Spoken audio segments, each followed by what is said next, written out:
If you with it, drop it.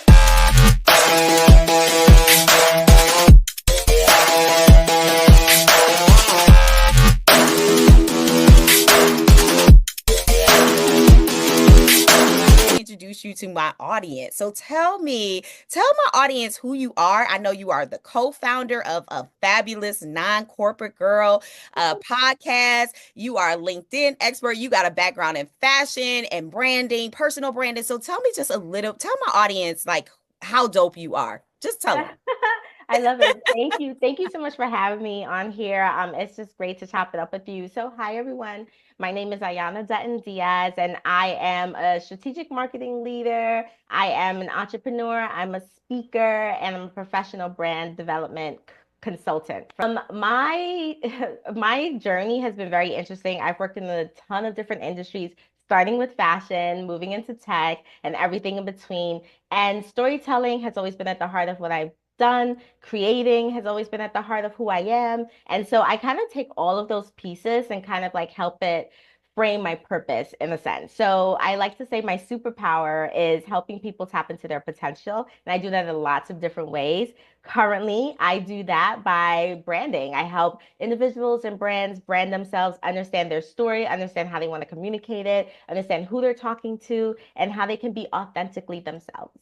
Okay, so y'all know why I called her, right? Basically, I mean, it's kind of like obvious, but y'all, let's get into it. Okay, so we're talking about the art of showing up, right? You know, I have this new book that's coming out, this new series. So you were one of the people that I really wanted to talk to because when I think about showing up and I think about showing up online and I think about specifically the LinkedIn, right? Because I'm like not a LinkedIn person. Know that you have been killing it on LinkedIn for a long time, right? That So is you very kind.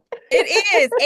And in a digital perspective, you have Mm. been moving and making things just move for a while, for a long time. And I've been watching, I'm like, yes. So my question to you is let's talk about showing up from a digital perspective. If a person really wants to get in LinkedIn, like myself, they have discovered, right? Like I've recently gone through a transition. My person is a person that is in a transition, right? She is maybe renegotiating her identity, her career. She's kind of Mm. in that in between space. And she's like, listen, I used to be on Instagram. I used to speak at this event, but now my audience is requiring me to be on a different platform. That's me, right? I am now saying, hey, I want my services to really speak to this corporate client, to these organizations, and LinkedIn is one place that I need to be.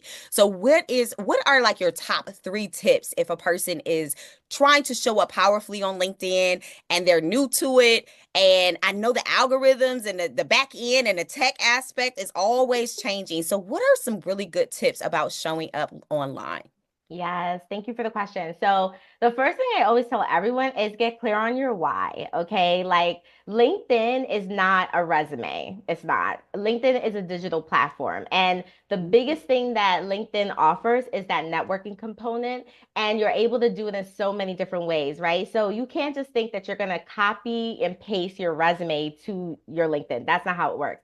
When you think about your profile on LinkedIn, you really want to think about who are you, right? It is your profile. This is how you're speaking to your professional network. So you have to get clear on your why. Why are you here? What is your purpose? What do you do? That's what you need to understand. Once you have that very clear, I'm gonna need you to complete your LinkedIn profile. I really cannot stand when people do not complete their profiles. Now, I will say there are some people who are like popping and have like crazy followers and they have a lot of traction and they may not have a completed profile, right?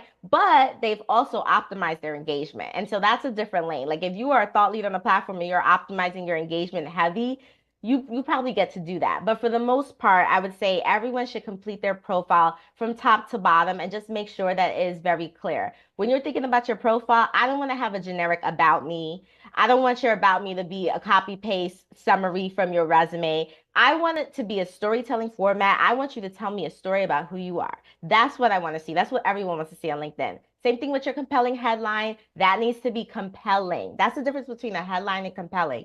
The reason why is because when you think about your purpose and your impact, that needs to show up. Like it can't just be like, I'm a dentist. It can't just be like, I'm a teacher. Why are you a teacher? I'm a teacher who loves helping underestimated groups thrive. That's compelling to me, right? So like think about those things. And the only way you can get that is if you understand your why. So your why, your profile, and then your engagement. So when you think about your network, right? I like to say LinkedIn is a long game. You have to plant those seeds and you have to let them grow. You have to nurture them and let them grow. You can't just create a profile and then expect like people are going to find you. Nobody will find you. Due to the algorithm, you have to keep engaging. You have to make sure that you're reaching out to people, you're commenting, you're posting, you're doing all the things because at the end of the day, the more you do that, the more you're going to show up in the feed, right? But also, we're talking about being authentically yourself. So you want to make sure that you're interacting with people that you actually care about. You're interacting with things you care about. I like people to curate. I tell people to curate their LinkedIn the way they would any other social media. But for me specifically, I like to do audits. If there are people on my page that I'm just not messing with or whatever, I'm removing them. And I only want to see people who I know are about the work that I'm doing, who are aligned with that, who are dope people, all the things. So you get to curate what that looks like. But in order to do that, you need to nurture it. You can't just be like, I'm going to create a profile and then I'm going to let it go. When you start nurturing your network, that's when people start feeding back into you, and that's when opportunities get unlocked.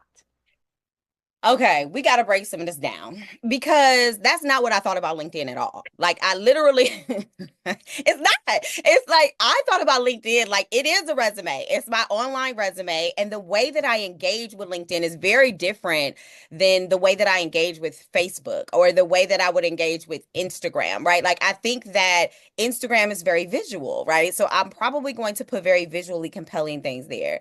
Facebook is very conversational. So it's probably going to be local. It's going to be a little bit more conversation. LinkedIn, I guess I'm thinking, and I'm trying to speak for the person that's listening. I don't know if she feels this way, but I'm just going to say it. I think of LinkedIn as if I need to be buttoned up. I need to have it. Mm. I need to be buttoned up because people are looking at this for the next job that I'm going to have. And if I say something that is this, or if I do something that is this, then am I going to get that next good opportunity? Because I need to be buttoned up. So my question to you is, how do you balance the professionalism and the authenticity when it comes to being on a platform like LinkedIn, where people are judging us and making decisions when it comes to your livelihood based off of that platform and all the platforms, but even more on that platform? Does that make sense? Yeah, it makes sense 100%. Facebook is more conversational facts. Instagram is more visual, true, but LinkedIn can be a fuse of that in a way that suits you and it fits for you. And so what I would recommend is that don't think too much about censoring yourself. I think that you need to, if this is how you want to deliver something, think about delivering it. And if there's something you're like, oh, maybe this is a little, I want to tweak it, fine. But I don't think you need to go so hard left on like, I can't post this because XYZ. Because at the end of the day, people want to see authenticity, whether that's on LinkedIn or not. Okay. People, that's one of the biggest thing about a profile as well. If you are not authentic, people are not going to mess with you. People can sense, people can smell authenticity, right? And so they know when you're being fake. Don't do that. Be yourself and just you decide what that looks like and how you massage it on the platform, for lack of a better word. But you're still showing up. You're still yourself. If you want to drop a tweet like you think this is X and this is how you want to roll on LinkedIn, do it. If you want to drop a meme because you think this is funny, do it. Like you get to control that. And that's the biggest thing about it being your profile in your space. Like only person judging you is you. So how do you want to show up? Okay. So let's talk about transition, right? Okay. So let's say that you are some of my audience, they have full-time jobs, but they also have businesses. They are solopreneurs as well, right? And so on your LinkedIn profile, do you think that it's best to create two separate profiles, or do you think that it's best that you integrate those profiles and you talk about your work life and you also talk about your business experience on the same platform? What is your advice? Oh my God, do not create two separate pages. Absolutely not. Okay. Really? Yes, no. I Okay. get So, that question all the time. I was like, I can't wait to talk to this LinkedIn really? expert. Yes, all the time. People are like, do I create two separate pages for my community or my business or my professional life, or how do I integrate them in a way that feels like I'm not all over the freaking place? You know what I'm saying? And I feel like you're perfect because you have corporate jobs, but you also have your own business, right? And Yeah. so tell me a little bit about how that's integrated and how to show up on your LinkedIn profile. For sure. A couple of things. So one, your profile is based on an individual. So you as a founder of your business, you should have a profile. Now, what you put on that profile, we can talk about that in a second, but you should have a profile. Now, your business, you can totally have a company page, which would be for your business. And obviously that's linked on your profile and that's totally fine. Your company page is where you create community and all those things. If you're, on it and you're doing all the things, great. When you think about your profile though, and you're an entrepreneur, you're working in a corporate setting, I want to see everything that you do. My whole thing, so, and I talk about this a lot because I feel like people don't want to bring their whole self into the conversation. And my whole thing is like Mhm. entrepreneurs are actually like the best hires because they know so many things. They've That's already done so many things that pertain to a business that when you hire them, they're gonna make you better. Like they're gonna make your business better. And so it is not limiting for you to not hire me. Like, you know what I mean? Like it doesn't take away from me being a worker for you. It adds value to it. And so for me personally, and what I tell people is when you're being authentic and you're showing up, you have to pull your whole self together. I cannot just be like, yeah, here's my 9 to 5. That's not who I am. I'm both. So both need to show up on my platform. And I have a lot of things on my profile. I have my non-corporate girls, I have my consulting, I have the boards I'm on. I have all the things. Everything is part of who you are. And so, like, I encourage people to think about themselves as a whole person and let that speak for itself. And if people have a problem with it, then maybe that's not where you need to be. Because at the end of the day, you should be able to show up how you need to show up and do what you need to do in the job that you're doing and still have who you are. Still, like, stay true to who you are and do what you need to do. So let's say a person is in transition, right? We keep talking about transition. Let's say a person is leaving one industry and going to another. Oftentimes, when you think about your resume, then they're like, you need to shape your resume for the opportunity that you're looking for. But that's a conflict of interest if you're shifting and going from one industry to shifting over to another. Let's say it's not a industry shift. Let's say it's a role shift. Started out as a designer for the first 10 years of my career. Next thing you know, I am literally kind of fell into a forecasting and consumer insights position because it had, if I'm being honest, because it had a designer title. And then when I got in and started interviewing, I was like, oh, this is a concept, more on the concept side than it is on the creative side. And this is actually where I want to be. And then I grew more into the forecaster role, right? So if you're looking to, let's say you're still in the same industry, but you want to shift your role, how do you do that and speak to it authentically? Or let's say you want to shift industries altogether. Then I get that we want to bring our whole selves, but how do we speak to a future employer or a person that wants to work with you in a way that you're speaking to the shift that you have without like changing your whole role that you had as a designer, right? Or let's say you want to get into sales, right? Like, how do you speak to those things that are relevant, but not change the whole role of where you've been and what you've accomplished in those roles? Does that make sense? Yeah, for sure. Transferable skills are your best friend. Okay. Yeah. I can talk about transferable skills all day long because people forget about them. Like people focus so much on your technical or your hard skills, they forget about the soft skills. All of it together is what makes who you are and what you've done in your work experience. And so really thinking it's going to take some work, right? And this is the thing when you think about transitions and your storytelling and what your brand statement looks like. It takes a lot of work to understand at your core what you want and what you do, right? And so I encourage people to do the work because that's some self-auditing stuff. But Right. once you get there, it's really about connecting the dots. And that's what I love about transferable skills and like telling your story. You have done so many things and you actually have to tell people what you've done. They're not gonna sit there and do it for you. They're not gonna connect the dots. It's like, hey, I worked in fashion, but I also can work in tech. Why? Because what I did in this fashion role actually can translate to tech. It was just fashion. And this is how I did it. Okay. All right. So let's do some quick fire like responses, right? Okay. So like let's talk about like key, maybe top 3 to 5 things that people need to hurry up and quick fix right now to show up better on LinkedIn with. You said 3 things. I got 4. So a profile picture, Have a Okay. profile picture. Don't be a bot. Don't have a blank picture. Have a profile picture. Compelling headline is really, really important.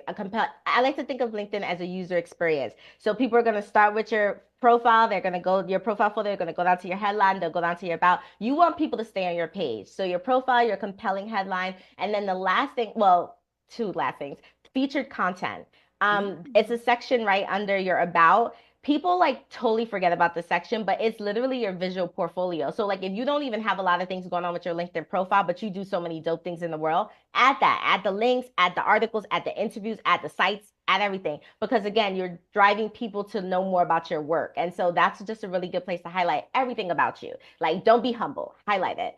And then the last thing I would say is engaging. So if you do nothing on your LinkedIn profile, engage with other people, right? Because again, you want to start learning people, you want to get people in your network, you have to engage and being consistent with it. You don't have to engage every day, you don't have to post every day, you don't have to do any of that. Just figure out the rhythm and be consistent with what that is.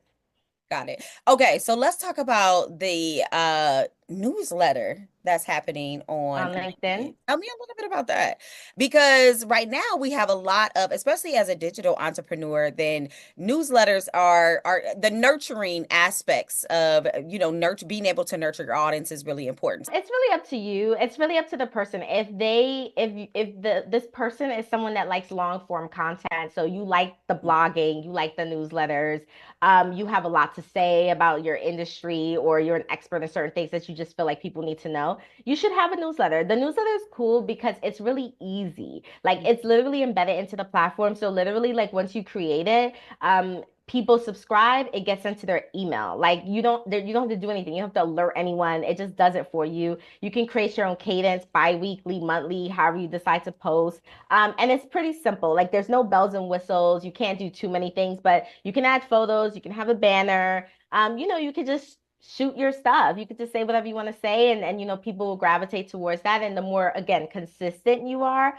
the more followers you'll get, and they'll just be really into it. But it's really a choice on the newsletter. Okay, give us some tips, like some secrets. You used to work for LinkedIn, right? So Secret.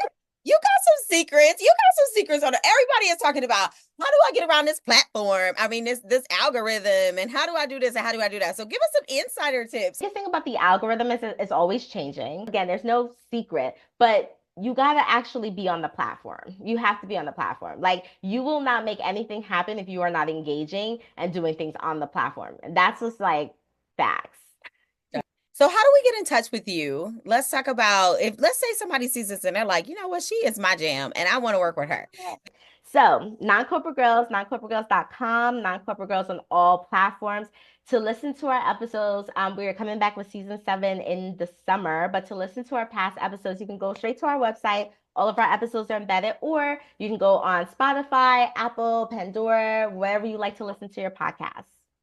Awesome. And if I want to work with you, then where do I go?